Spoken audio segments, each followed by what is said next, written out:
Bismillahirrahmanirrahim. Assalamualaikum warahmatullahi wabarakatuh. Selamat malam, salam sejahtera bagi kita semua. Mohon izin Bapak, Ibu, senior, dan teman-teman fisioterapi semuanya. Perkenalkan, nama saya Meikus Maning Tias. Pada saat ini saya sebagai salah satu staf pengajar di jurusan fisioterapi Poltekkes Kemenkes Surakarta yang fokus atau concern di bidang kardio, pulmo, dan statistik. Terima kasih juga kepada Mas Adi, Mbak Erika, dan teman-teman sahabat fisio lainnya yang sudah memfasilitasi kita semua agar bisa saling sharing tentang keilmuan fisioterapi.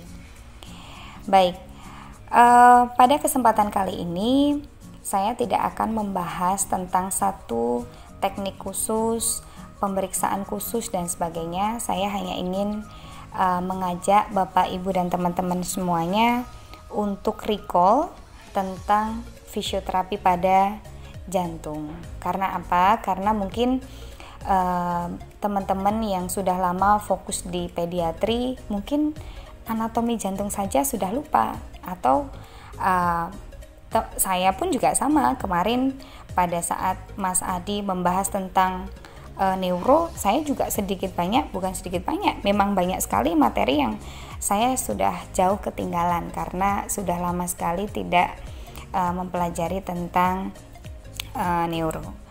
Baik, pada kesempatan kali ini saya akan sedikit sharing tentang asesmen fisioterapi pada kasus jantung.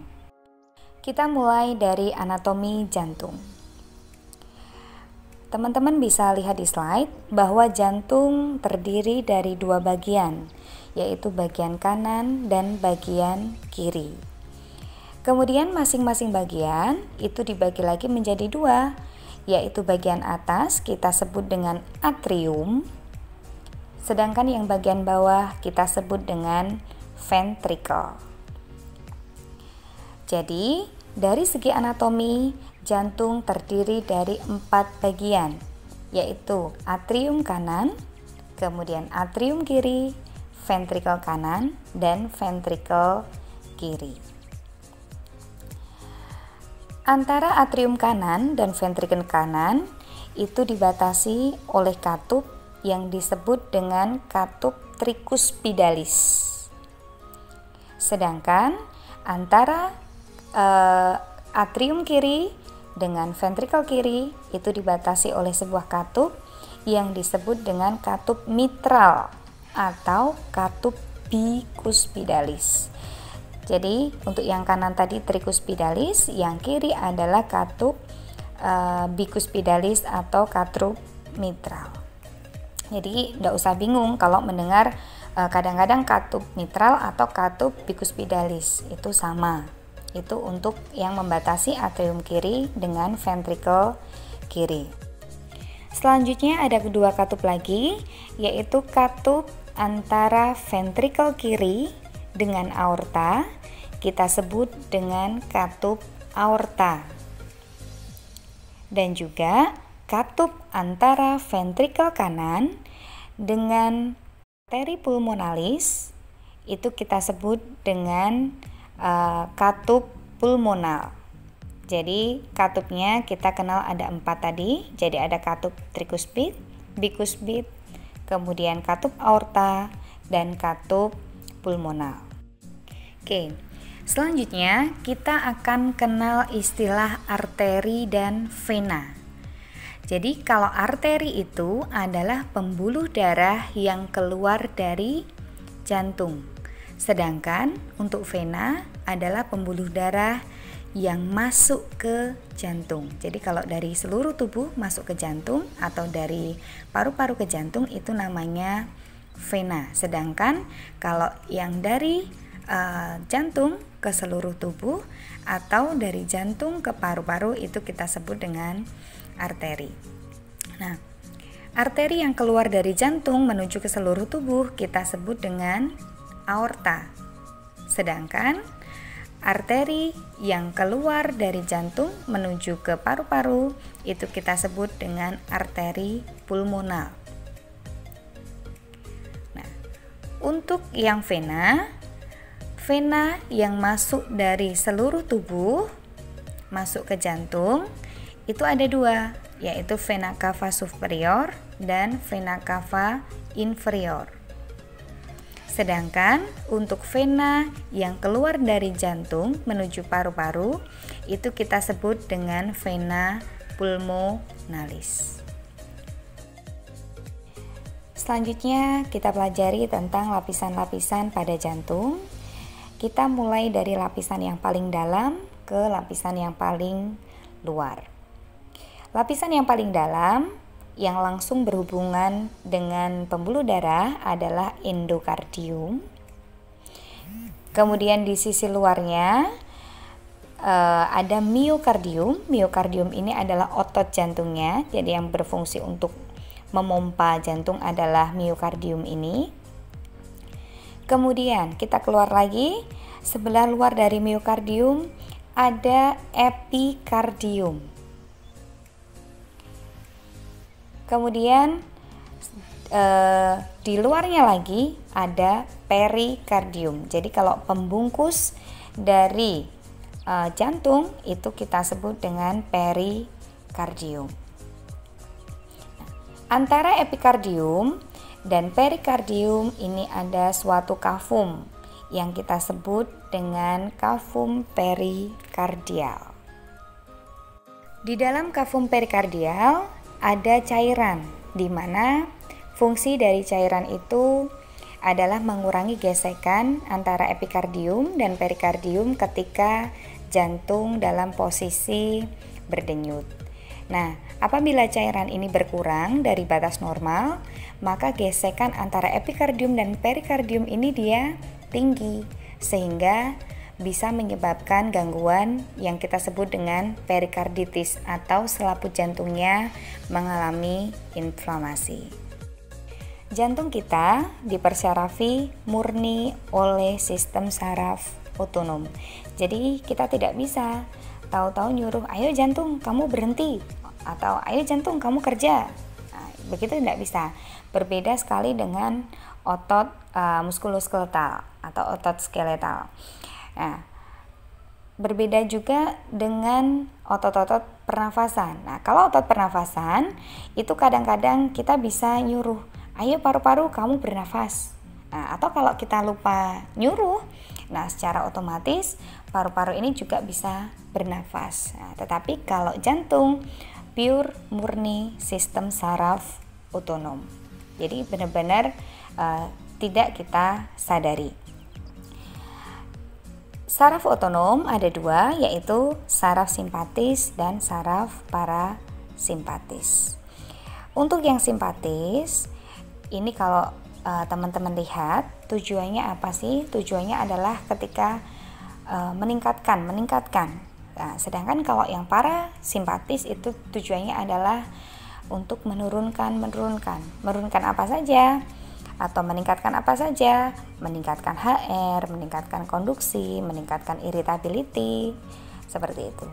Jadi kalau misalnya tahu-tahu teman-teman disuruh lari, ayo lari 100 meter, nah maka yang akan bekerja adalah saraf simpatis. Nah, ketika sudah sampai 100 meter di sana, nah, yang berfungsi menurunkan untuk kembali ke netral lagi adalah saraf parasimpatis. Jadi, untuk yang simpatis, teman-teman ingat apa saja yang meningkatkan? Nah, itu berarti yang simpatis. Yang menurunkan itu yang parasimpatis. Selanjutnya, sistem vaskularisasi pada jantung. Jadi walaupun jantung itu sebagai pemompa darah, tetapi tetap organ jantung itu ada kapiler-kapiler darah yang memvaskularisasi. Ada dua juga, sama tetap seluruh tubuh ada arteri dan ada vena. Untuk arteri yang paling terkenal atau memang arteri utama yang memvaskularisasi jantung adalah arteri koroner. Nah, arteri koroner ini dibagi menjadi dua. Ada arteri koroner kanan dan arteri koroner koroner kiri. Ya, yang masing-masing nanti masih bisa punya cabang-cabang vaskuler yang lebih kecil. Sedangkan untuk vena yang ada di jantung itu dikenal dibagi menjadi dua, yaitu vena yang besar atau great cardiac vein dan vena yang kecil atau small cardiac vein. Selanjutnya akan kita bahas tentang blood circulation atau sirkulasi darah dalam tubuh kita. Silahkan sambil mendengarkan suara saya, Bapak Ibu sambil bisa melihat PPT yang sudah saya sampaikan. Di dalam gambar blood circulation sudah ada 3 bagian. Bagian yang paling atas adalah gambar paru-paru. Kemudian gambar selanjutnya bagian tengah adalah gambar jantung, dan yang paling bawah adalah gambar kapiler-kapiler. Nah, kapiler-kapiler ini kita anggap sebagai gambaran dari tubuh kita. Jadi setelah dari jantung, darah kan akan dipompa ke seluruh tubuh. Nah, kita anggap kapiler-kapiler ini adalah gambaran dari seluruh tubuh kita. Selanjutnya, teman-teman silahkan melihat bahwa di situ ada 2 warna. Nah, warna yang merah atau pembuluh darah yang merah itu menunjukkan bahwa darah yang melewati aliran itu, nah, di situ kaya dengan oksigen. Sedangkan pembuluh darah yang biru, nah itu artinya apa? Artinya darah yang melewati pembuluh darah yang berwarna biru itu sebaliknya dia kaya dengan karbon dioksida. Nah, jadi yang merah kaya dengan oksigen dan yang biru kaya dengan karbon dioksida. Oke, lalu kita bisa mulai dari mana? Kita bisa mulai dari paru-paru kiri. Oksigen itu masuk ke dalam tubuh kita melalui proses pernafasan atau inspirasi, sehingga oksigen dari luar bisa masuk ke dalam tubuh mencapai alveolus.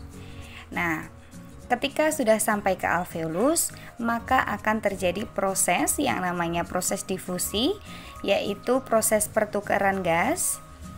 Oksigen yang ada di alveolus akan bertukar tempat dengan karbon dioksida yang berada pada kapiler-kapiler paru.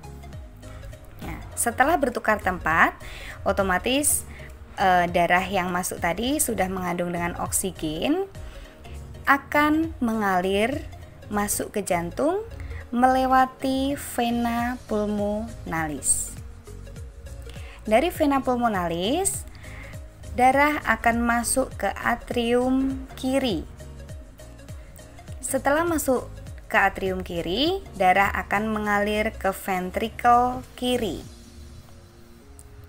Dari ventrikel kiri, darah akan dipompa ke seluruh tubuh melalui arteri kita yang paling besar, yaitu aorta. Di situ teman-teman bisa lihat ketika darah sudah dipompa keluar dari jantung melalui aorta, maka akan distribusikan ke seluruh tubuh. Nah, dari seluruh tubuh sudah sampai ke seluruh tubuh akan terjadi proses yang sama, yaitu pertukaran tempat. Jadi darah-darah yang mengandung oksigen ini nanti sudah terdistribusi, kemudian darah yang mengandung karbon dioksida akan dibawa kembali ke jantung melalui vena. Nah, di sini ada 2 vena, yaitu vena cava superior bagian atas dan vena cava inferior. Darah yang kaya dengan karbon dioksida tadi dibawa oleh vena cava superior dan inferior akan masuk ke atrium kanan. Dari atrium kanan, darah akan dibawa ke ventrikel kanan. Nah, itu gambarnya tetap biru ya. Dari ventrikel kanan, darah akan dipompa, dibawa kembali ke paru-paru. Nah, melalui apa? Melalui arteri pulmonalis.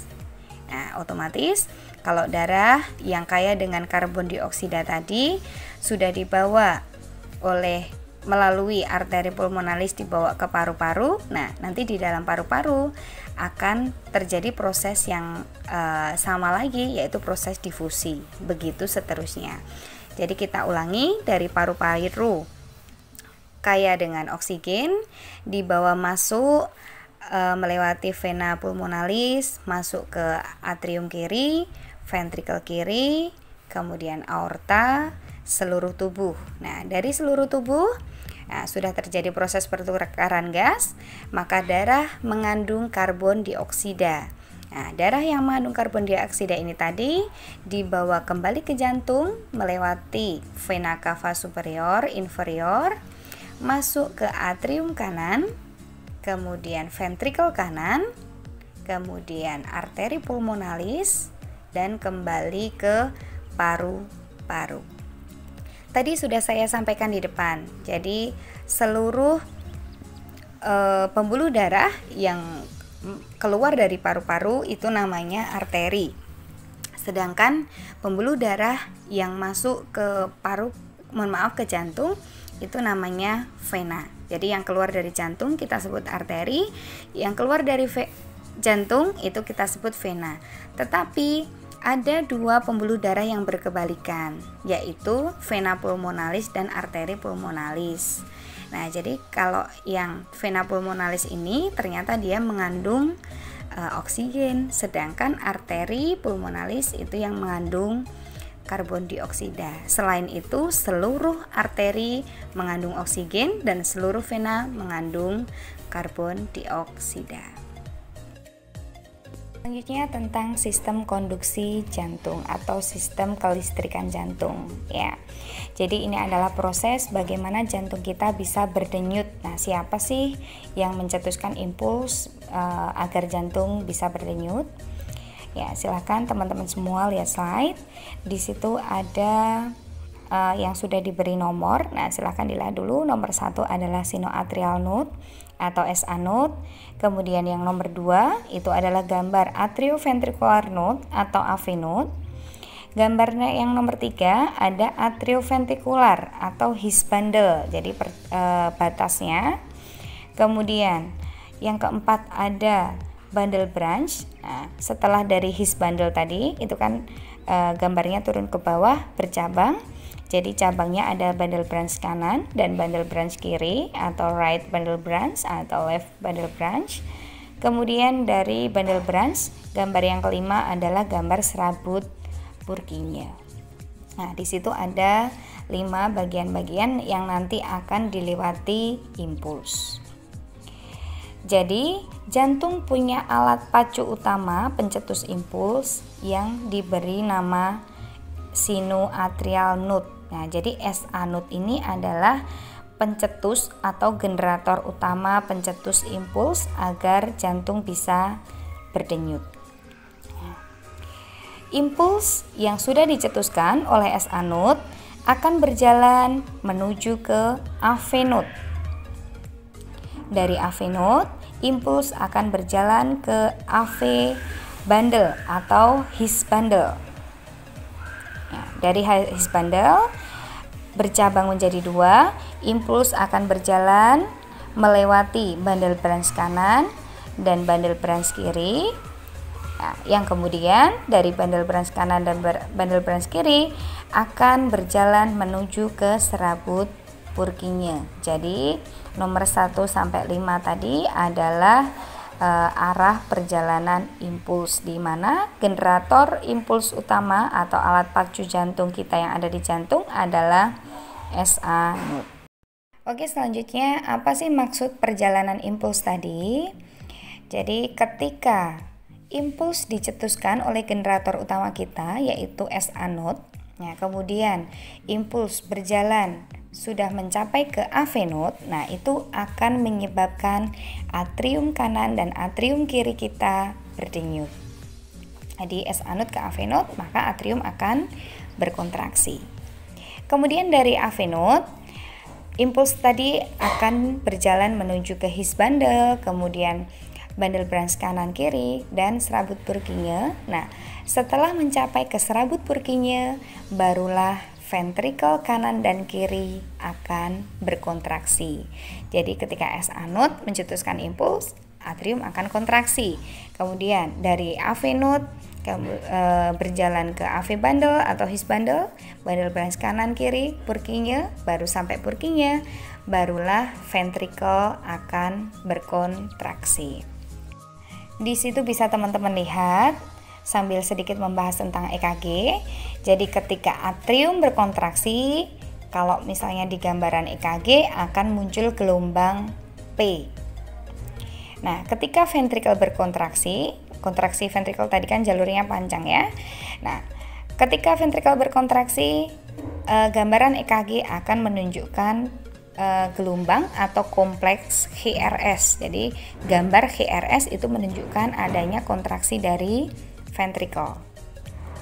Kemudian di gambar EKG itu ada gambar T. T artinya apa? T adalah fase istirahat. Jadi gambar EKG itu P menunjukkan kontraksi atrium, kemudian kompleks HRS itu menunjukkan kontraksi ventrikel, dan T menunjukkan fase istirahat dari jantung. Dalam fisiologi jantung, teman-teman akan sangat familiar dengan kata cardiac output. Nah, apa sih cardiac output ini? Ya, cardiac output adalah jumlah darah yang mampu dipompa oleh jantung ke seluruh tubuh selama 1 menit. Ya, jadi cardiac output adalah jumlah darah yang mampu dipompa oleh jantung ke seluruh tubuh selama 1 menit. Nah, maka di situ bisa kita lihat rumusnya. Cardiac output atau kita singkat dengan CO itu adalah HR. Nah, kita tahu HR adalah jumlah denyut jantung selama 1 menit dikalikan dengan stroke volume. Apa itu stroke volume?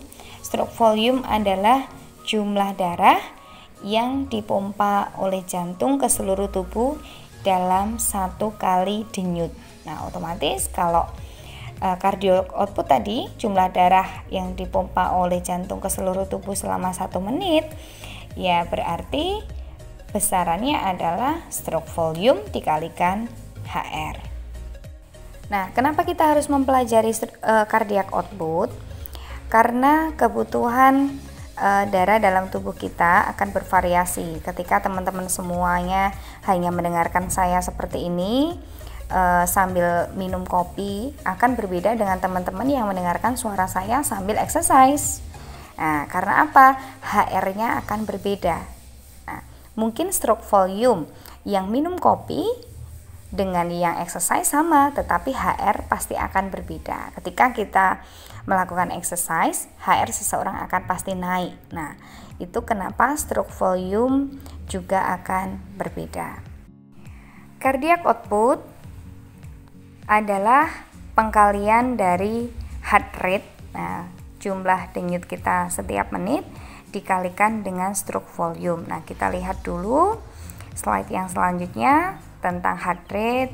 Di situ sudah saya sampaikan resting heart rate pada laki-laki dan pada perempuan. Ini data menurut American Heart Association. Nanti silahkan teman-teman bisa lihat lebih jelas. Di situ sudah ada kalau ada atlet itu seperti apa, bahkan sampai poor itu seperti apa. Kemudian baik perempuan dan laki-laki. Nah, ini akan berbeda HR istirahat pada seseorang yang terlatih dengan HR istirahat pada seseorang yang tidak pernah beraktivitas. Selanjutnya tentang stroke volume. Tadi saya sampaikan stroke volume adalah jumlah darah yang mampu dipompa oleh jantung dalam setiap kali denyutan. Nah, misalnya jantung saya mampu memompa 60 mili dalam 1 kali denyut, ya sudah berarti stroke volume saya adalah 60 mili. Nah, berapa cardiac output saya ketika dalam 1 menit jantung saya berdenyut 80 kali? Ya, nanti kita tinggal kalikan. Cardiac output adalah HR kali stroke volume. HR saya adalah 80, stroke volume-nya adalah 60 mili, maka akan ketemu cardiac output May adalah 80 kali 60, 4.800 mili. Selain cardiac output, kita juga harus mengenal istilah ejection fraction. Apa itu ejection fraction? Ejection fraction adalah persentase jumlah darah yang mampu dipompa oleh ventrikel kiri dibandingkan dengan total seluruh darah yang ada di ventrikel kiri. Nah, maksudnya gimana? Maksudnya tadi saya sampaikan bahwa stroke volume saya adalah 60 mili. Nah, apakah 60 mili itu total seluruh darah yang terkumpul pada ventrikel kiri saya? Nah, itu belum tentu. Nah, jadi kemampuan ejection fraction seseorang ini akan berbeda-beda. Nah, sekarang saya contohkan darah yang ada pada ventrikel kiri saya dan pasien B itu adalah 100 mili. Jadi total darah yang ada di ventrikel kiri ada 100 mili. Nah, saya orang sehat mampu memompa 60 mili. Berarti berapa persen? 60%. Sedangkan pasien B ternyata jantungnya karena miokardiumnya lemah, jantungnya hanya mampu memompa 42 mili saja. Berarti ejection fraction-nya berapa? 42/100 atau 42%. Saya yang orang sehat 60%, kemudian pasien B 42%. Nah, maka kita harus tahu bahwa stroke volume yang tinggi itu belum tentu menunjukkan ejection fraction-nya juga tinggi karena kapasitas dari ventrikel kirinya masing-masing seseorang juga berbeda.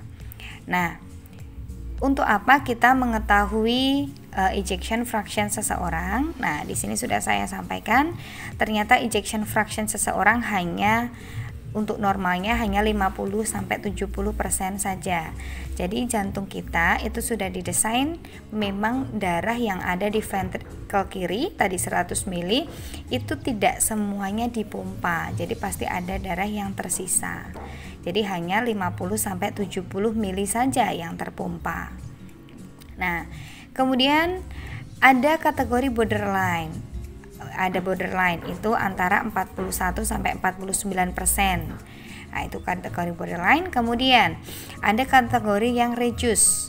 Nah, reduce berapa? Kurang dari 40%. Kenapa kita harus tahu presentase pasien seseorang, ejection fraction-nya ini seseorang? Karena nanti ini untuk menentukan dasar kita memberikan latihan. Fisioterapis memberikan latihan pada saya yang punya ejection fraction 60% akan berbeda dengan dosis yang akan diberikan fisioterapi pada pasien B dengan ejection fraction yang hanya 42%. Nah, pasti akan berbeda karena kemampuan memompa jantungnya berbeda. Kemudian bagaimana kita bisa melihat nilai ejection fraction? Nah, ejection fraction hanya bisa dilihat dari ekokardiografi, MRI, kemudian kateterisasi jantung dan CT scan jantung. Jadi kita tidak bisa melihat, kita tidak bisa ngitung. Nah, kalau memang sudah ketahuan stroke volume-nya berapa, total darah yang ada di ventrikel kiri berapa, kita bisa menghitung persentasenya. Nah, tapi kan kita tidak tahu berapa jumlah yang dipompa dan berapa volume yang mampu ditampung oleh ventrikel kiri. Maka kita nanti tinggal melihat hasil dari ekokardiografi, MRI, CT scan dan kateterisasi jantung. Selanjutnya adalah tekanan darah. Tekanan darah ini sudah sangat familiar untuk kita semua, tidak hanya pada kasus jantung. Nah, di sini saya sampaikan kategori hipertensi, kategori hipertensi atau kategori tekanan darah. menurut American Heart Association, di situ mulai dari normal, kemudian elevated, kemudian hipertensi stage 1, 2, sampai ke hipertensi krisis, sudah ada nilai sistol dan diastolnya. Nanti silahkan teman-teman bisa melihat pengkategoriannya. Ini menurut American Heart Association. Ya, itu tadi anatomi dan fisiologi pada jantung. Selanjutnya akan kami sampaikan asesmen pada kasus jantung, yaitu pemeriksaan subjektif dan objektifnya. Tapi sebelumnya akan kami sampaikan tentang proses pemeriksaan fisioterapi pada kasus jantung. Ya, proses pemeriksaan fisioterapi ini sebenarnya mirip juga sama dengan proses pemeriksaan fisioterapi yang lain. Jadi nanti kita mulai review catatan medis, kemudian pemeriksaan subjektif, objektif, kemudian daftar problematik, kemudian nanti kita tentukan tujuan jangka pendek dan jangka panjang, kemudian kita lakukan rencana intervensi, kemudian kita lakukan intervensi, selanjutnya asesmen hasil terapi. Nah, setelah kita lakukan asesmen hasil terapi atau evaluasi, nanti kita lihat tujuan kita tercapai atau tidak. Kalau misalnya tujuannya kita sudah tercapai, ya sudah, apakah perlu tujuan lanjut atau diubah atau tidak. Nah, kalau iya nanti kita asesmen ulang, kalau tidak ya sudah boleh dilanjutkan atau pasien boleh pulang.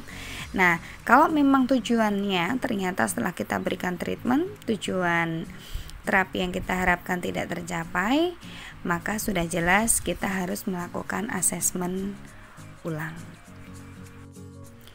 Mulai dari yang pertama, medical record review. Jadi kenapa kita ketika ketemu dengan pasien itu harus membaca riwayat catatan medis terlebih dahulu. Yang pertama, kita harus mengetahui diagnosa medisnya apa sih pasien ini. Jadi tidak langsung kita anamnesis, belum, kita pelajari dulu pasien ini datang dengan diagnosis apa, atau beliau rawat inap dengan diagnosis apa. Nah, kemudian dari catatan medis kita bisa pelajari problematik atau masalah medis lain atau penyakit penyerta apa sih yang diderita oleh pasien. Apakah pasien hanya sakit jantung murni atau ternyata ada pemberat, misalnya ada diabetes dan sebagainya. Kemudian dari riwayat catatan medis kita bisa melihat riwayat pengobatannya. Kemudian yang keempat, kita bisa melihat clinical subset of the patient. Jadi pada saat ini kondisi klinis pasien seperti apa. Nah, pada kasus jantung ini kita harus melihat yang tadi sudah saya sampaikan, yaitu ejection fraction. Jadi ejection fractionnya pasien itu kan hasil dari pemeriksaan penunjang ya. Jadi kita harus tahu kondisi ejection fraction pasiennya seberapa. Kemudian kita juga bisa melihat kontraindikasi yang akan dilakukan pasien. Kita lihat dari mana? Kita bisa melihat dari evaluasi perawatan atau catatan evaluasi perawatan diri pasien. Kemudian kita bisa melihat kondisi kardiovaskuler dengan melihat riwayat aktivitas pasien. Kemudian dari rekam medis kita juga bisa melihat apakah pasien beresiko untuk terkena penyakit arteri koroner atau tidak. Oke, setelah kita pelajari catatan medis pasien, kita bisa mulai dengan subjective assessment atau anamnesis. Saya yakin Bapak, Ibu, dan teman-teman semuanya sudah sering sekali belajar bagaimana cara menganamnesis pasien. Nah, pada pasien jantung, yang pertama kita pastikan kita harus tahu seberapa jauh pasien mengenal penyakitnya. Nah, jadi nanti kita tanya, apakah pasien ini dia paham penyakitnya, kemudian bagaimana jalan istilahnya prognosis dari penyakitnya seperti apa. Nah, itu perlu kita gali. Nah, untuk apa? Itu nanti berhubungan dengan patient goals yang terakhir. Kemudian yang kedua, dengan anamnesis kita bisa menggali pasien simptom. keluhan-keluhan pasien seperti apa.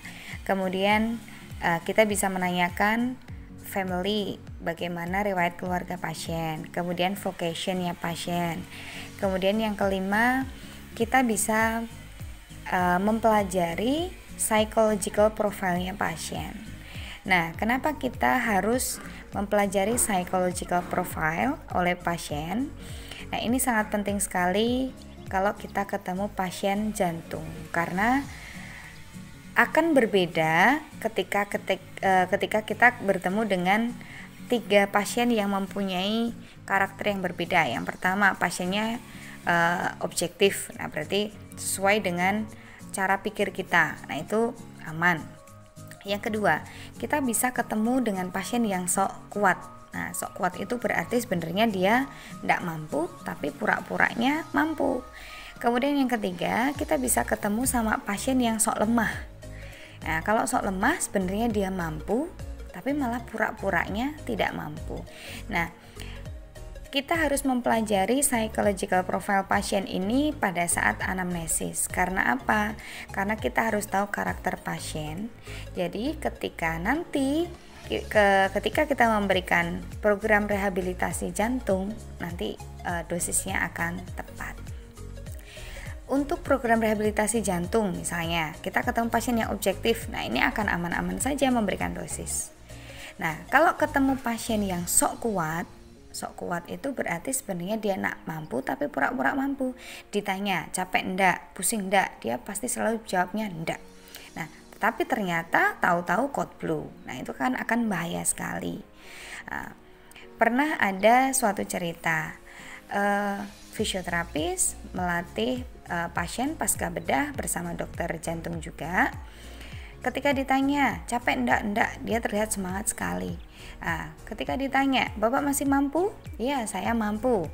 Pasiennya masih semangat sekali. Tetapi ketika selesai exercise, tetap walaupun dimonitor BPHR dan sebagainya, ketika pasca exercise dia hanya duduk sebentar, kemudian si pasien mengeluh kepada dokter dan fisioterapisnya, saya ngantuk.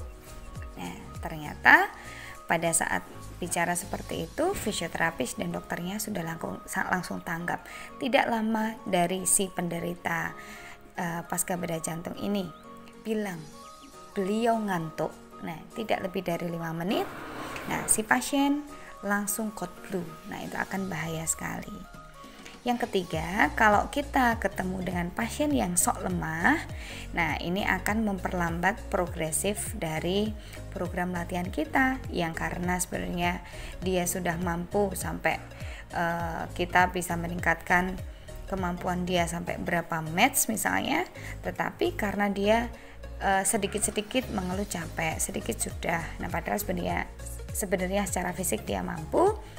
Nah, itu akan memperlama atau memperlambat proses program fisioterapi kita. Nah, ketika kita sudah mempelajari psychological profile di sini, nanti kita bisa meningkatkan chemistry kita dengan pasien. Kemudian di subjective assessment sampai ke leisure activity sama exit story. Jadi aktivitas pasiennya dulunya apa, karena tujuan kita nanti akan mengembalikan pasien ke aktivitas semula. Kemudian sampai pasien goals. Ya, jadi pada saat anamnesis di sini nanti kita sudah sampaikan target program latihan kita sampai mana. Nah, itu kita komunikasikan dengan pasien.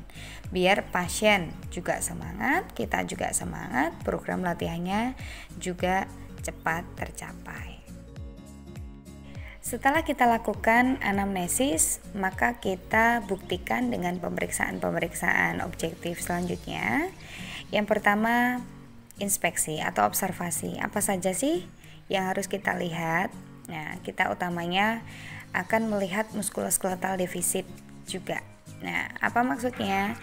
Nah, ketika ada muskuloskeletal defisit, misalnya ada pasien jantung, baik bedah atau tidak, kemudian dia mengalami amputasi pada salah satu tungkainya. Nah, seperti itu, maka otomatis beban kerja jantungnya akan lebih berat ketika nanti kita berikan latihan kita berikan program latihan.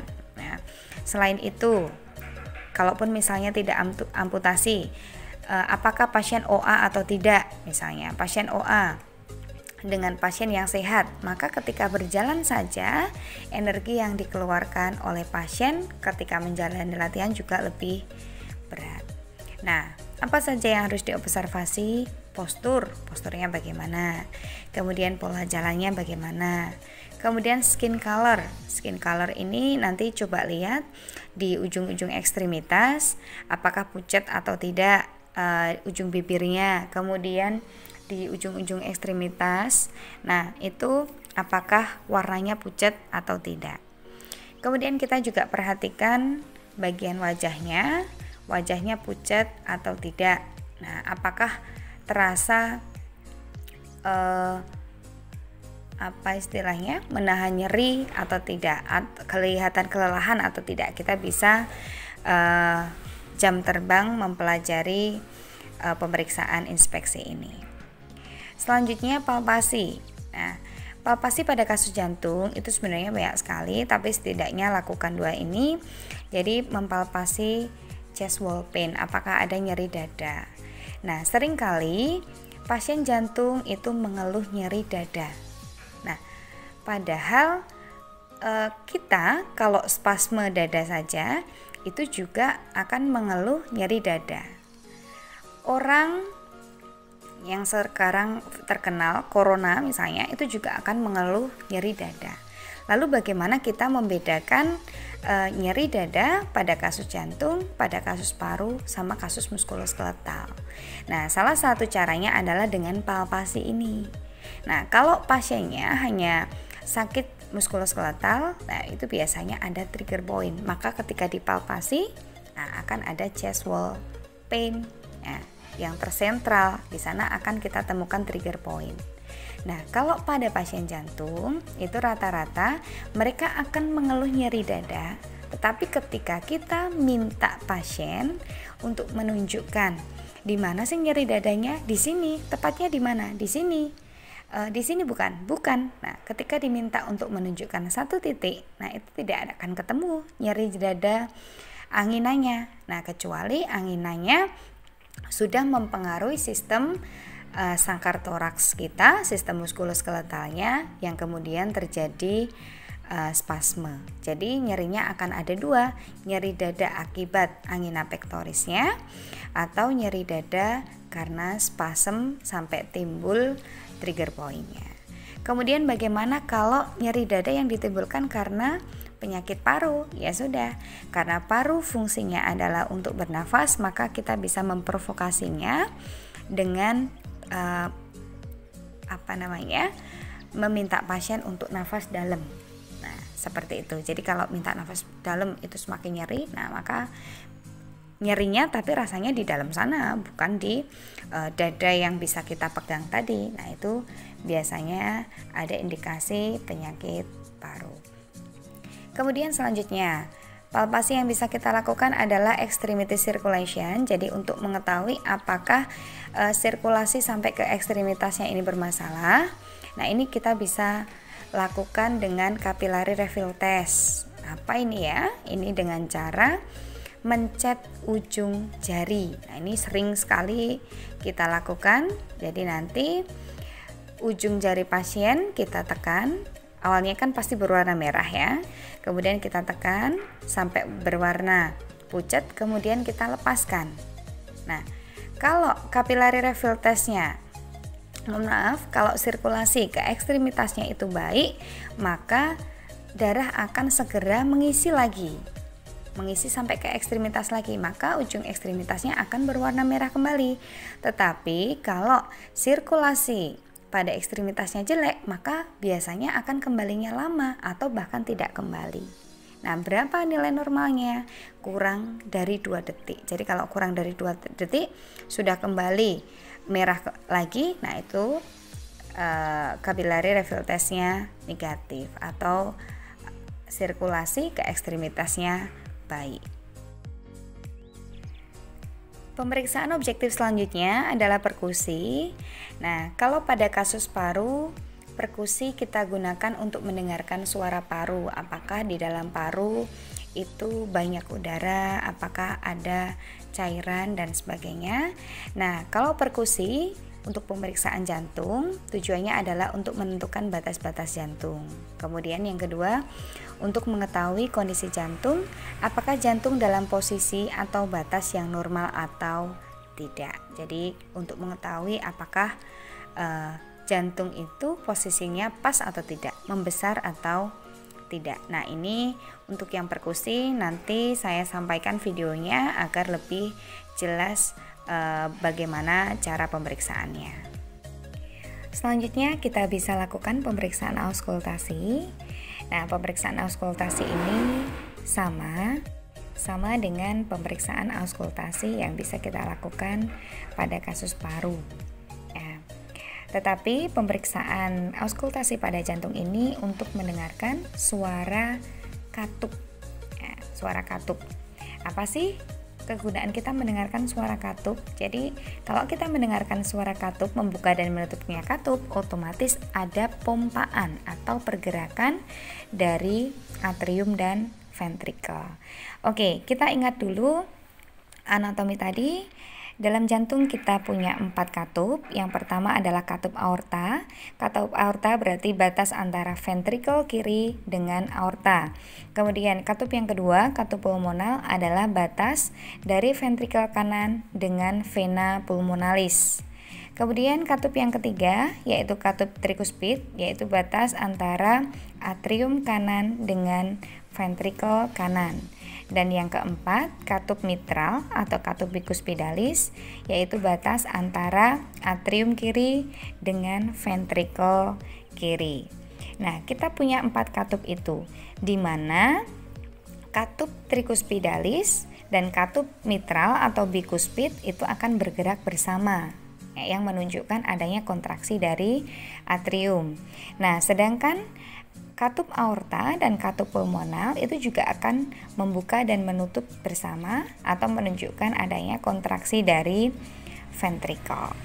Oke, sebelum kita melihat di mana tempat-tempatnya, kita kenalan dulu dengan stetoskop yang biasa kita miliki. Jadi ada earpiece, kemudian caping atau selangnya, kemudian ada bagian bel dan diafragma.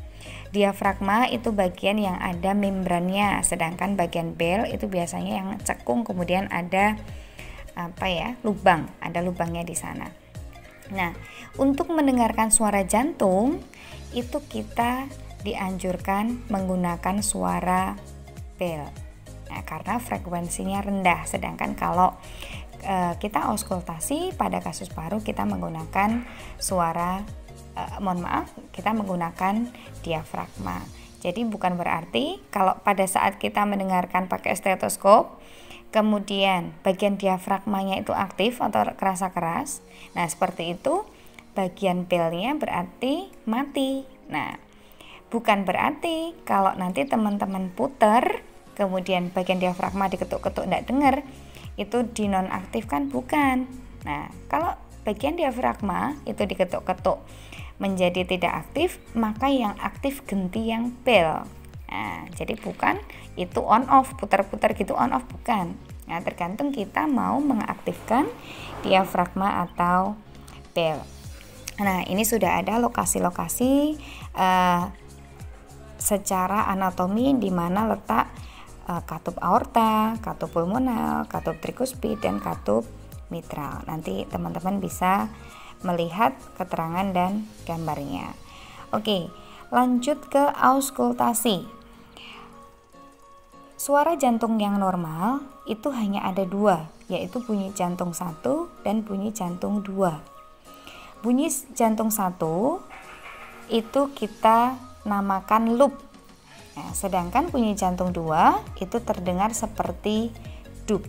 Jadi kalau jantung kita berdenyut itu terdengar seperti lup dup seperti itu.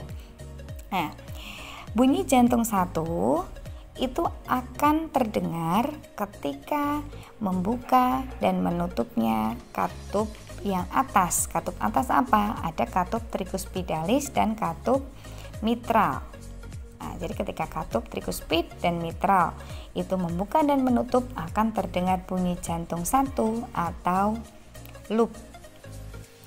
Selanjutnya, kalau katup yang bawah berarti apa? Katup yang bawah itu ada katup aorta dan katup pulmonal.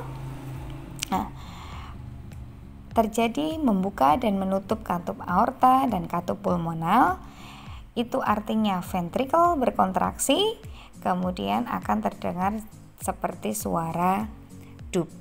Nah, jadi suara jantung normal itu hanya BJ1 atau bunyi jantung 1 terdengar seperti loop, dan bunyi jantung 2 atau BJ2 terdengar seperti dup. Tadi sudah kita ketahui bersama bahwa suara jantung normal itu hanya ada 2, yaitu bunyi jantung 1 terdengar seperti loop dan bunyi jantung 2 terdengar seperti dup. Maka kalau ada suara lain atau suara tambahan, itu artinya ada masalah pada jantung atau denyutnya ada tambahan. Nah, di sini akan saya kenalkan 2 bunyi suara abnormal, yaitu yang pertama bunyi jantung 3. Nah, apa ciri-ciri bunyi jantung 3? Bunyi jantung 3 ini bisa terjadi akibat kelebihan beban volume ventrikel. Kemudian terdengar pada awal diastol. Kemudian selanjutnya ciri jantung 3 terdengar lebih keras pada area mitral. Nah, jadi tempatnya bunyi jantung 3 itu setelah dup. Jadi setelah loop seakan-akan dupnya 2 kali. Nah, harusnya kan loop dup, loop dup. Nah, ini terdengar seperti loop dup dup, loop dup dup. Nah, maka dup yang belakang itulah bunyi jantung 3. Nah, bunyi jantung 3 ini biasanya ditemukan pada kasus gagal jantung atau regurgitasi pada katup mitral. Nah, apa itu regurgitasi? Jadi kalau regurgitasi itu posisi katup itu dia mampu untuk membuka sempurna, tetapi dia tidak bisa menutup lagi secara sempurna.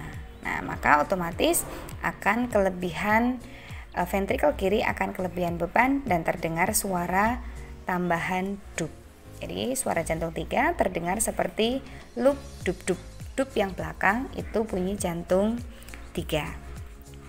Selanjutnya ada abnormal lagi, ada abnormal suara, yaitu bunyi jantung 4. Nah, bunyi jantung keempat ini ciri-cirinya adalah terjadi akibat tahanan terhadap pengisian ventrikel karena menurunnya compliance paru dan hipertrofi ventrikel kiri. Nah, terdengar pada akhir diastol, terdengar lebih jelas pada area mitral. Nah, terdengar seperti loop-loop dup. Nah, jadi kalau teman-teman bisa lihat pada gambar tempat suara jantung 4 itu terdengar seakan-akan sebelum loop itu ada suara loop tambahan. Nah, harusnya kan loop dup, loop dup. Nah, kalau ada bunyi tambahan suara jantung yang keempat, suara tambahan yang keempat ini berada seakan-akan sebelum loop. Nah, jadi terdengar loop-loop dup. Nah, loop-loop dup, loop-loop dup. Nah, loopnya yang enggak normal yang mana? Yang loop yang pertama. Jadi kalau yang bunyi jantung 3 tadi loop dup dup, dup yang belakang yang abnormal. Kemudian kalau bunyi jantung yang keempat itu loop-loop dup. Ya, loop yang depan itu yang abnormal. Jadi sebenarnya kalau kita lihat siklusnya, kalau seseorang itu kena atau gambaran suara bunyi jantung 3 dan bunyi jantung 4 itu loop, kemudian dup, BJ1, BJ2, kemudian ada dup lagi, loop lagi. Jadi loop dup, dup loop, loop dup, loop dup loop. Nah, tapi yang dup loop yang belakang itu adalah suara bunyi jantung 3 dan bunyi jantung 4 yang tidak normal.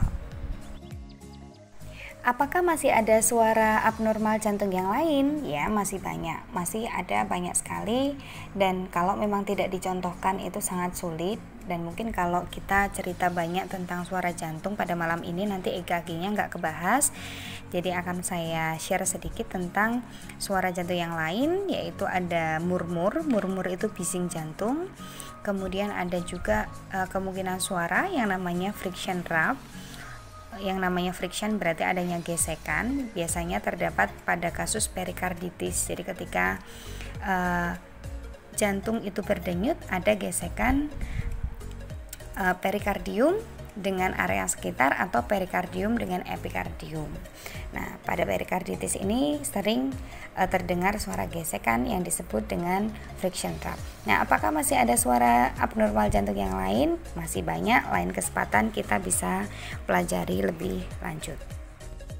Ya, selain pemeriksaan objektif-objektif yang tadi sudah disampaikan, kita juga harus selalu mengevaluasi dinamis. Maksudnya evaluasi dinamis adalah setiap aktivitas pasien apapun kita harus selalu memeriksa ini. Apa saja yang harus kita evaluasi dinamis? Di sini ada heart rate, kemudian ada blood pressure, tensi harus kita monitor setiap saat, kemudian ada gambaran EKG, kemudian simptom dan suara jantung. Suara jantung tadi sudah ya. Oke. Evaluasi dinamis ini harus kita lakukan pada saat asesmen, kemudian sampai kita memberikan program rehabilitasi jantung. Misalnya pada jantung fase 1 masih di bed, pasca operasi misalnya, itu setiap pergerakan pasien transfer misalnya dari terlentang ke duduk, kemudian duduk ke duduk ungkang-ungkang, duduk ungkang ke berdiri. Nah, setiap pergerakan seperti itu kita harus selalu melakukan evaluasi dinamis. Karena apa? Karena bisa saja pada kondisi terlentang atau bed rest, kondisi jantung seseorang itu sudah stabil, tetapi ketika diminta untuk berdiri saja, itu merupakan beban yang sangat besar untuk jantungnya. Nah, itu bisa membuat kondisi jantungnya tidak stabil. Maka itu yang perlu kita hati-hati. Materi selanjutnya yang akan saya sampaikan adalah elektrokardiogram. Nah, kenapa kita harus mempelajari EKG?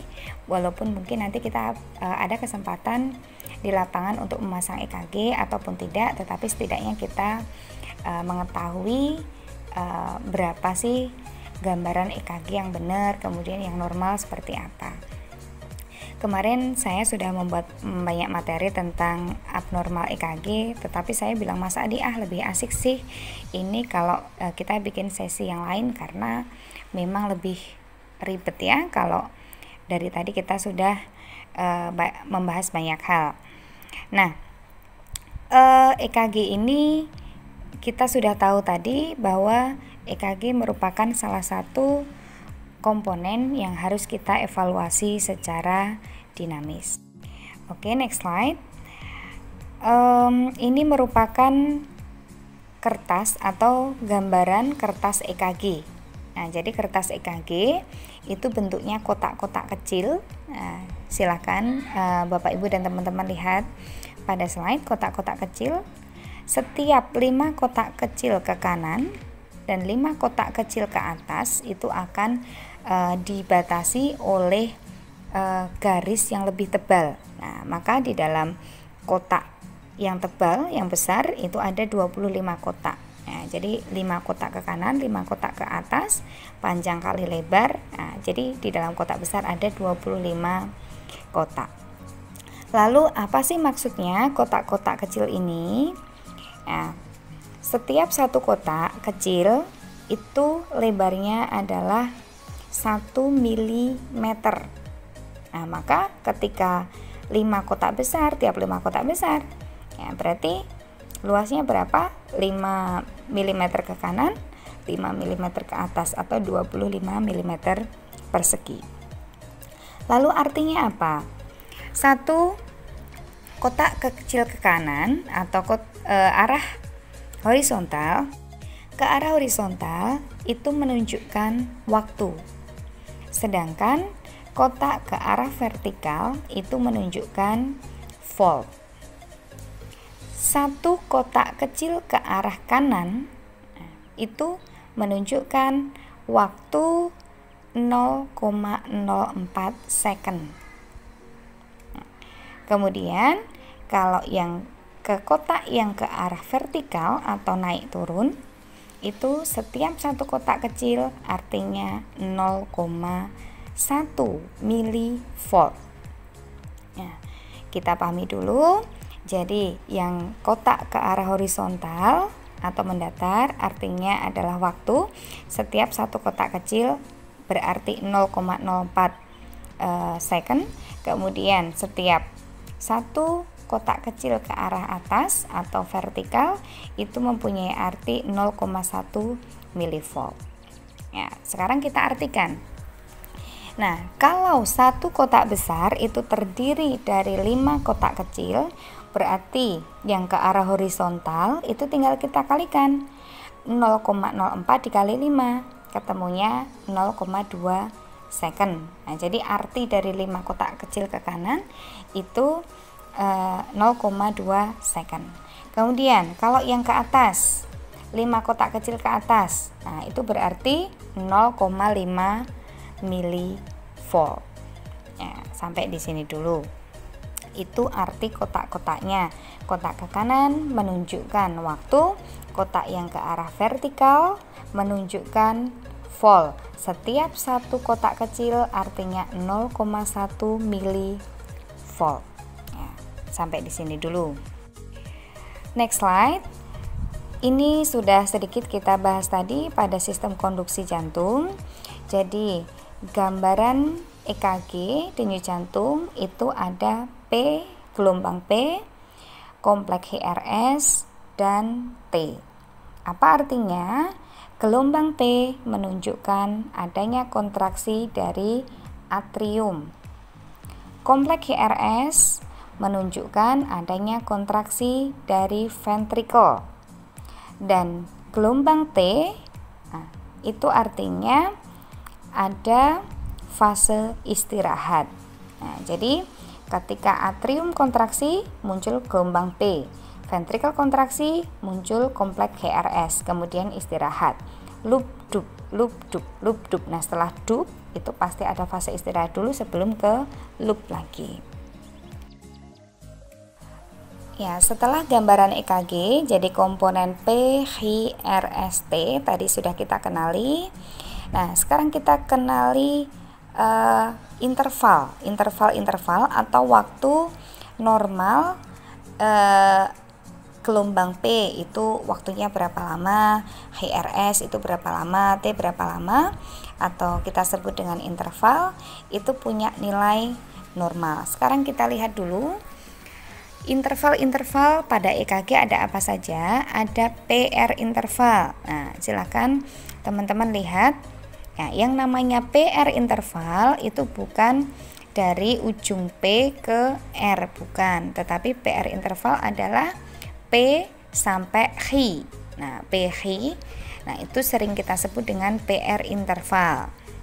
Kemudian interval yang kedua, HRS kompleks dulu atau HRS with. Nah, berarti memang dari HRS itu kita sebut dengan HRS with. Kemudian yang selanjutnya ada HT interval. HT interval itu juga sama dari HRST. Nah, jadi interval-interval ini adalah waktu normal jantung untuk berdenyut. Waktunya seberapa sih? Nah, kita mulai dari yang pertama, PR interval.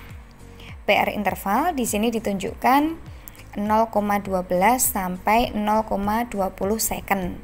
Nah, tadi kita tahu bahwa ke arah horizontal atau ke samping kanan tadi, setiap satu kotak kecil itu artinya 0,04 second. Nah, maka PR interval ini nanti normalnya gambarnya hanya ada di 3 sampai 5 kotak saja.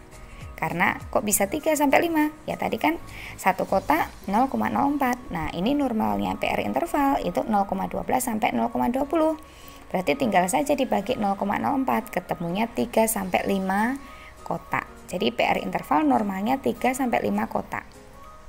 Kemudian selanjutnya HRS width. Nah, itu 0,08 sampai 0,12. Berarti normalnya berapa?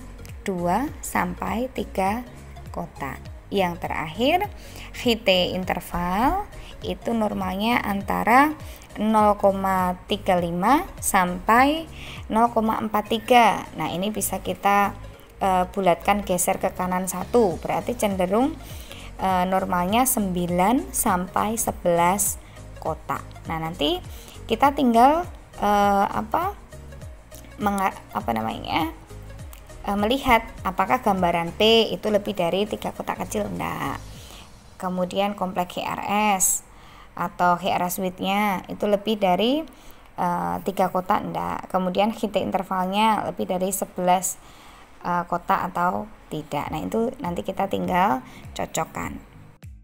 Oke, sudah semakin jenuh atau semakin penasaran apa sih maksudnya tadi kita pelajari tentang gambaran EKG yang terdiri dari komponen PHRST, kemudian kotak-kotak kecil, kemudian interval tadi.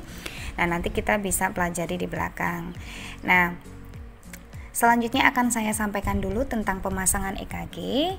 Jadi untuk bisa ngecek kondisi atau kita bisa rekam EKG, itu akan ada 10 elektrode yang dipasang. Nah, tetapi dari 10 elektrode ini akan menghasilkan 12 gambaran EKG. Nah, 10 elektrode yang dipasang, 4 akan dipasang di 4 ekstremitas kita. Kemudian yang 6 akan dipasang di dada. Nah, kita masuk untuk pemasangan yang ada di ekstremitas dulu. Teman-teman bisa lihat di gambar. Nah, kita lihat gambar yang sebelah kanan saja ya. Nah, kalau pemasangan elektrode yang ada di ekstremitas itu dipasang di pergelangan tangan kanan, pergelangan tangan kiri, kemudian pergelangan kaki kanan dan pergelangan kaki kiri. Nah, jadi ada 4 itu. Oke. Nah, untuk yang tangan kanan itu nanti arus yang keluar dari situ kita sebut saja dengan R. Kemudian yang kiri kita sebut L. Kemudian yang kaki kiri kita sebut dengan F.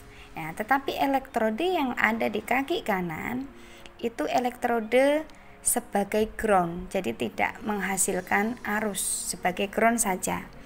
Jadi nanti yang kanan R, yang kiri L, yang kaki kiri bawah itu F, kemudian yang kaki kanan itu tidak ada arus atau sebagai ground. Nah, 4 elektrode, 3 elektrode saja yang mengeluarkan arus. Nah, tetapi akan menghasilkan 6 gelombang. Gelombang apa saja? Kita lihat di slide selanjutnya. Nah, teman-teman bisa lihat. Jadi dari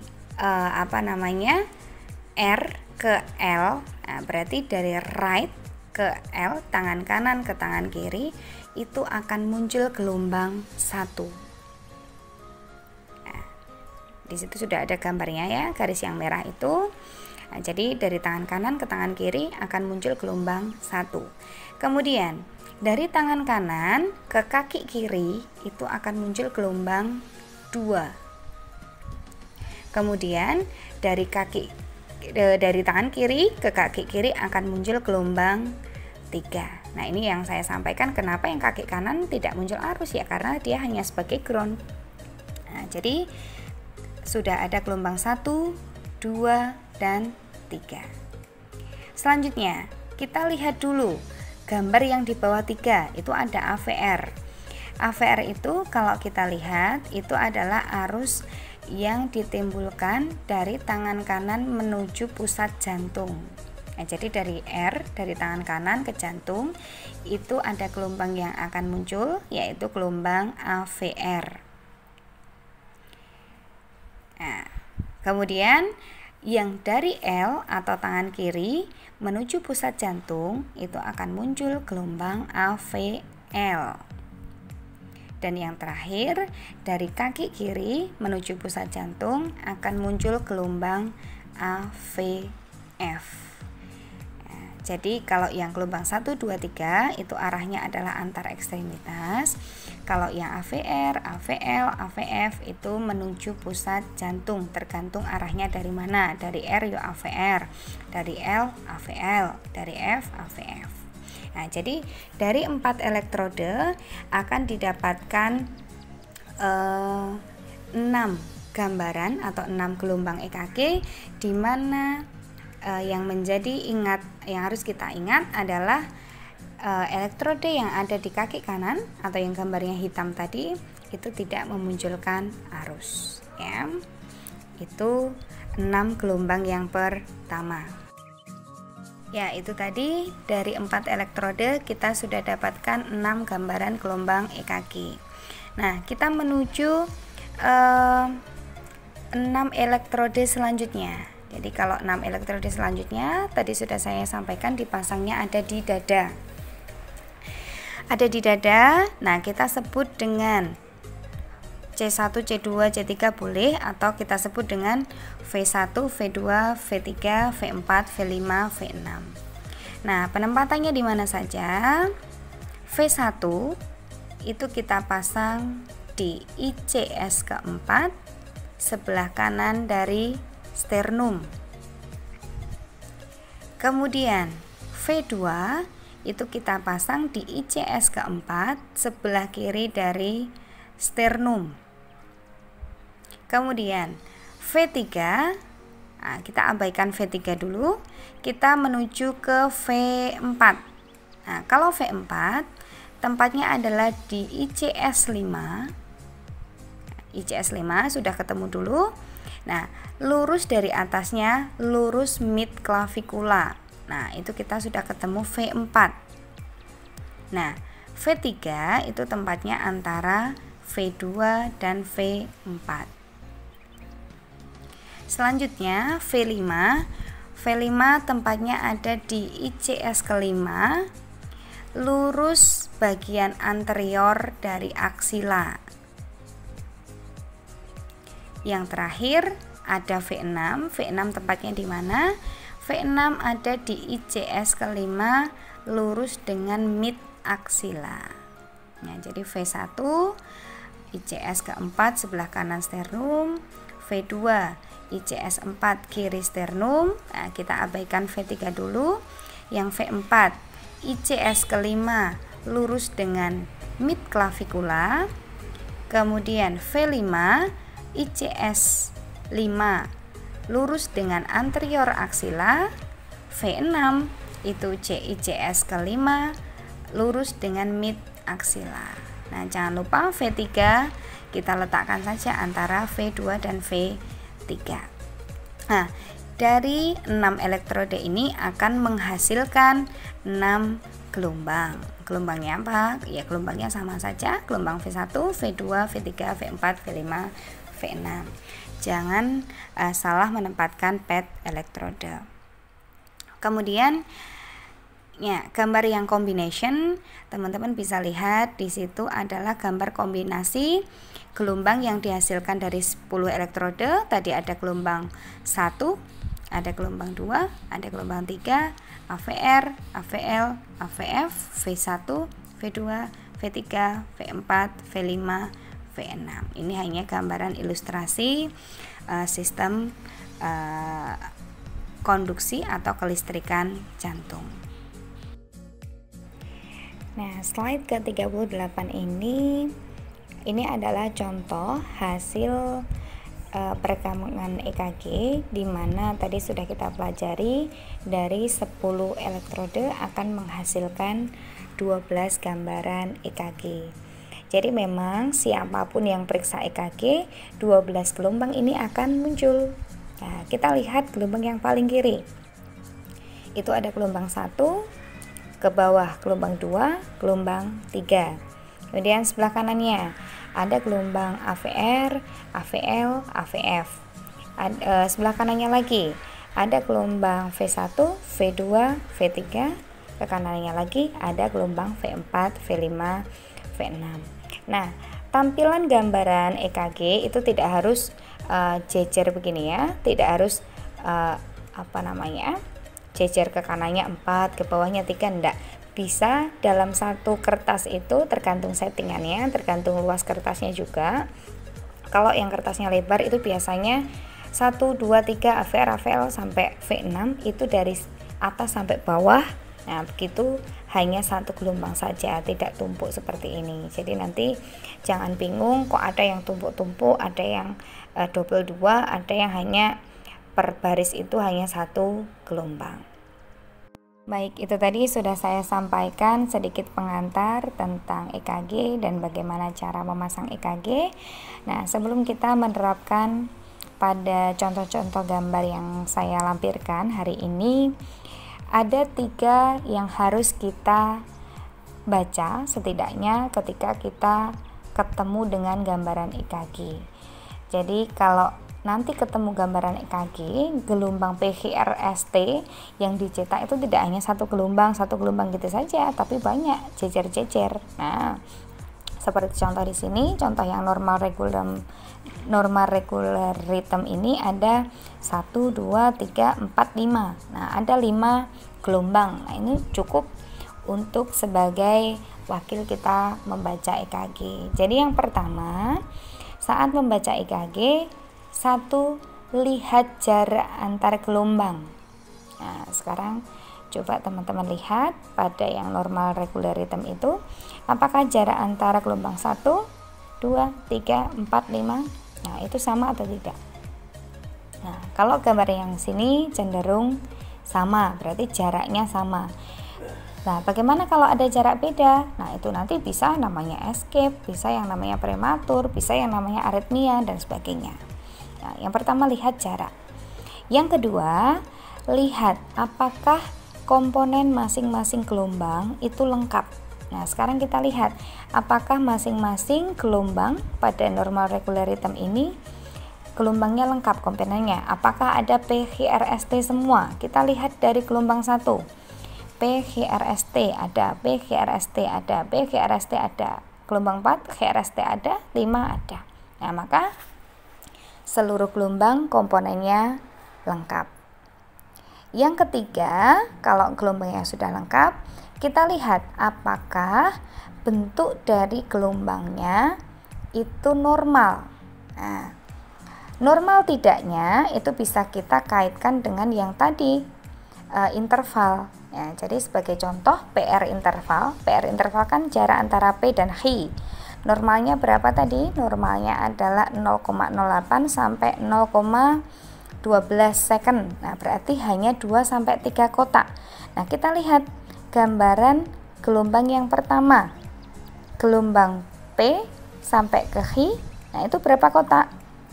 Nah, di sini ditunjukkan adalah 2 kotak. Nah, berarti normal atau tidak. Bisa saja gelombang P-nya ini dia membesar atau mengecil. Nah, itu gunanya kita tadi belajar arti dari waktu dan arti dari interval. Kemudian tadi ada juga HT interval. Normalnya adalah kisaran 9 sampai 11 kotak. Nah, kita coba hitung H sampai T.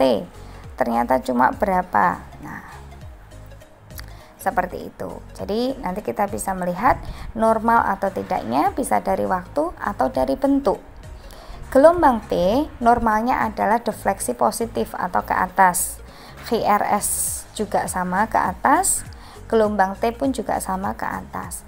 Maka kalau nanti teman-teman ketemu dengan pasien yang punya defleksi T-nya negatif, jadi T itu kan harusnya istirahat, waktunya istirahat harusnya positif, itu malah negatif, nah berarti ada masalah. Bisa saja misalnya ST elevation myocardial infarction, nah misalnya seperti itu. Maka banyak jenis gambaran EKG yang abnormal. Nah, setidaknya itu tadi untuk melihat gambaran EKG. Yang pertama, lihat jaraknya antar gelombang sama atau tidak. Yang kedua, lihat apakah komponennya lengkap atau tidak. Yang ketiga, lihat apakah bentuknya, bentuk masing-masing komponennya tadi, PGRST-nya tadi normal atau tidak. Nah, teman-teman, untuk gambar yang normal reguler rhythm itu kotak yang kelihatan besar itu adalah kotak yang garis besar ya.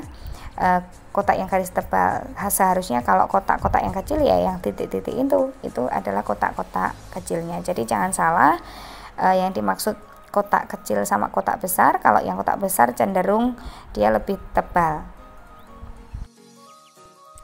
Oke, kita bisa sekarang coba membaca contoh-contoh yang sudah saya lampirkan. Kita mulai dari yang normal sinus rhythm. Nah, sebenarnya harusnya judulnya tak sembunyikan ya ini ya, karena sudah ketahuan kalau normal ya berarti gambaran ini normal. Nah, tetapi kita buktikan dulu. Tanda normal apa tadi? Kita lihat jaraknya sama atau tidak. Nah, kita lihat masing-masing gelombang jaraknya cenderung sama, cenderung stabil, berarti denyut jantungnya juga stabil.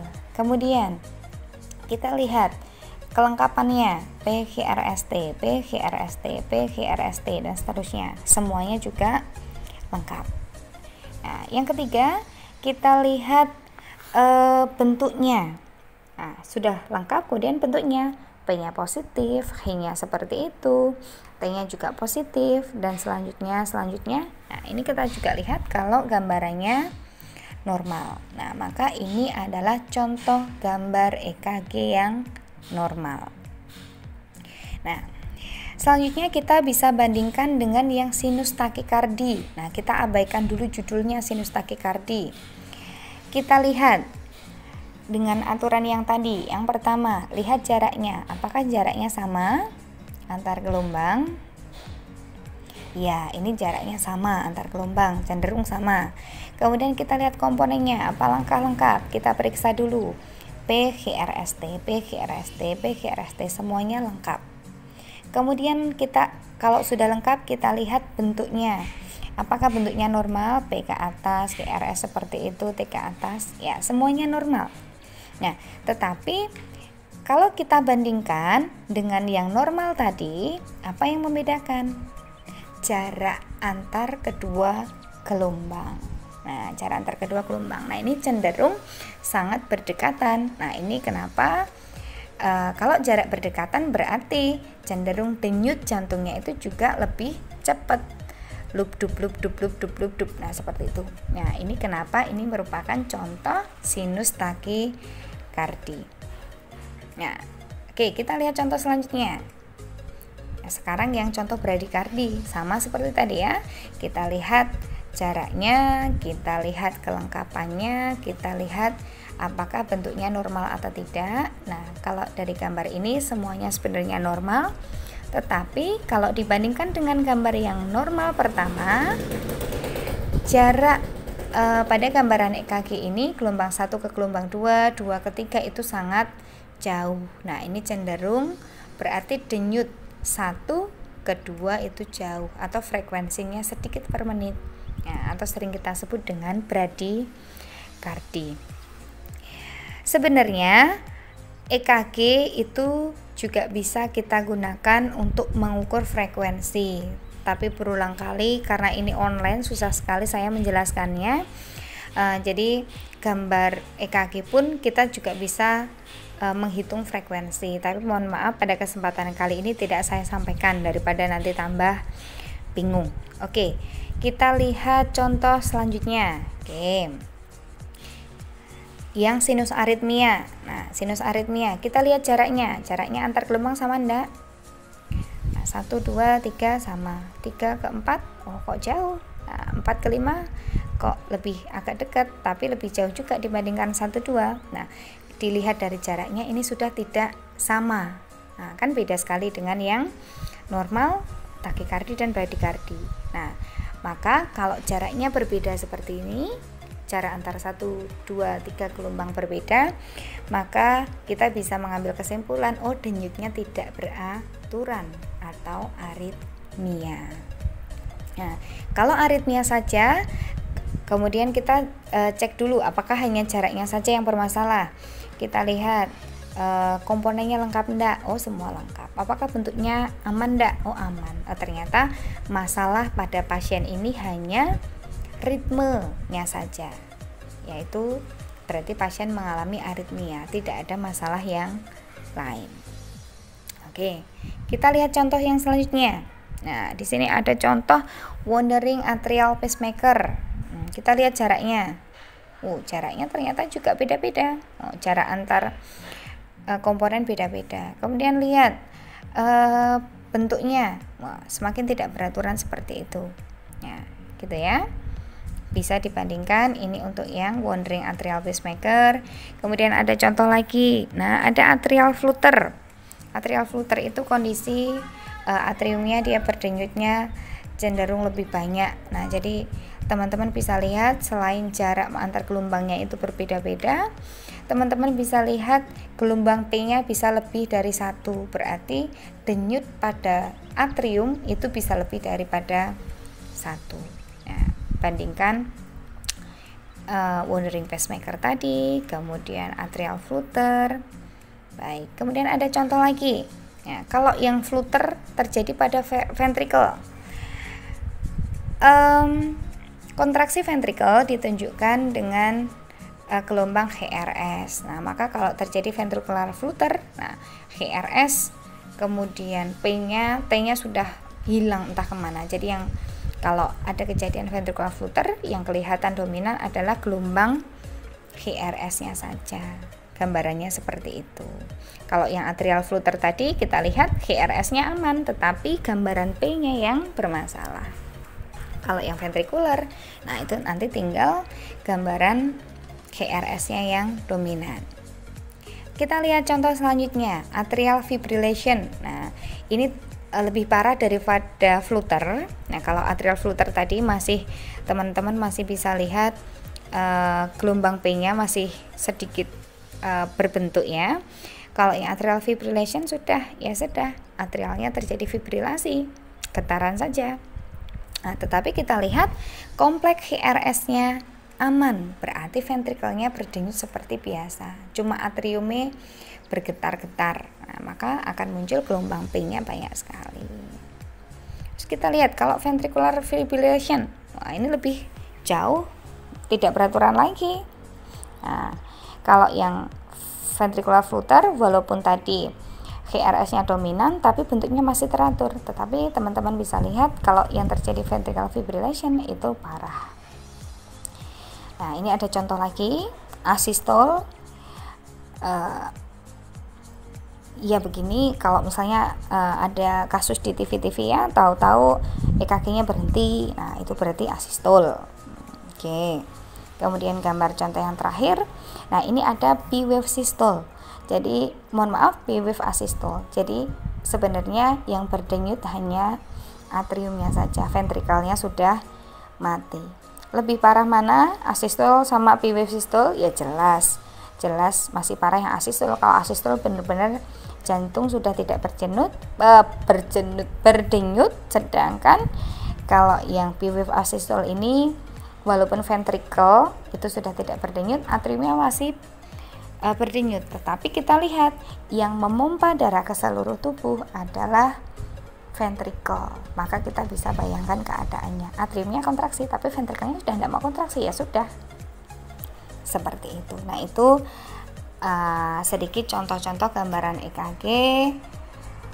Mungkin teman-teman tambah bingung, ya nanti biasa silakan ditanyakan. Kalau memang malam ini terlalu larut ya, silakan pertanyaan disampaikan ke sahabat Visio. Nanti kalau yang saya bisa jawab, saya jawab besok, atau kalau yang saya belum bisa jawab ya, saya konsultasikan juga sama senior terlebih dahulu. Oke, terima kasih. Terima kasih sekali atas waktunya. Terima kasih juga kepada sahabat Visio. Untuk teman-teman semuanya, selamat belajar. Wassalamualaikum warahmatullahi wabarakatuh.